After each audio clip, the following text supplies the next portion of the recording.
Doctor शेष नारायण वाजपेयी जी हमारे साथ लगातार मौजूद हैं और यहाँ पर हम उन्हीं से सौहार्द और जिस भारतीयता की बात की जाती है उसको समझने की कोशिश कर रहे हैं। शेष नारायण जी, आपसे हम समझने की कोशिश करेंगे। लगातार हम ये देख रहे हैं कि जो भी त्योहार होता था उसमें हम सब साथ होते थे।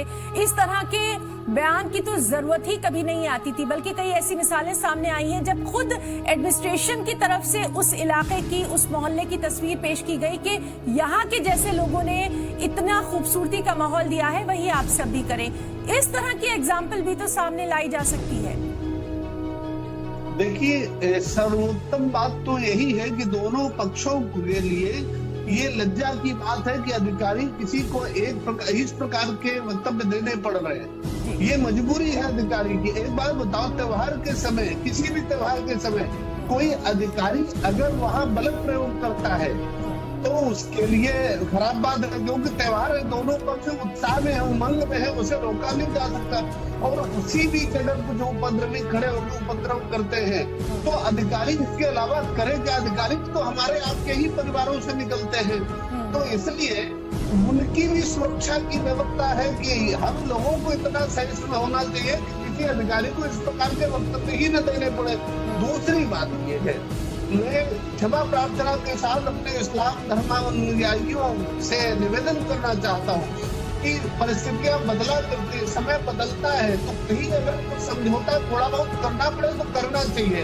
उस समय केवल ये कहना कि हमारे यहाँ तो ये लिखा है इसलिए हम समझौता नहीं कर सकते, ये गलत बात होती है। क्योंकि जब तक अब तो ये बताते हैं हमेशा कि हमारे ग्रंथ में ये लिखा है कि होली ऐसे ऐसे मनानी चाहिए, ये ध्यान देने की बात नहीं है। होली कैसे मनानी चाहिए तो सच है, लेकिन हमें ये ध्यान देना पड़ेगा कि हमारे धर्म में दूसरे धर्म के लोगों के लिए क्या लिखा गया, क्या गुंजाइश दी गई है। हम क्यों अपनी किताबें पढ़ते रहेंगे, अपनी बात बोलते रहेंगे, अपने धर्मों का पालन करते रहेंगे, तो इसमें दूसरों की तो गुंजाइशें नहीं बचती है फिर।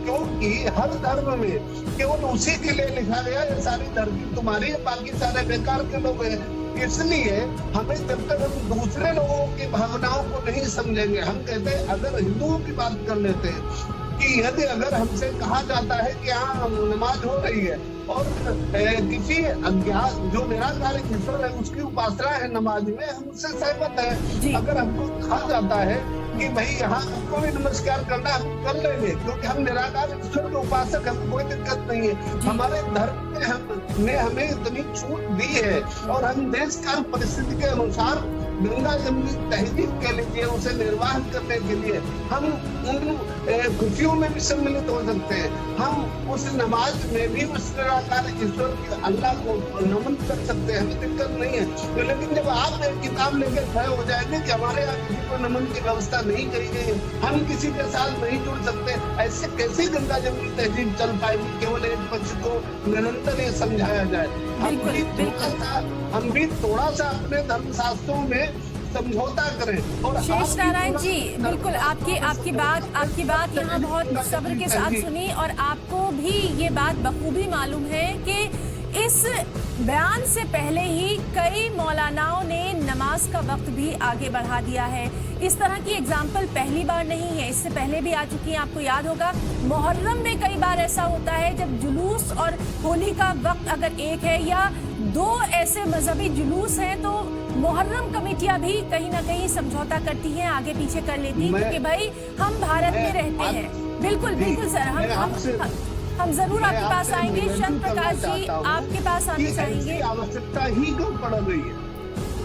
शंत प्रकाश जी आपसे हम, जी बिल्कुल, आपसे समझने की कोशिश करेंगे।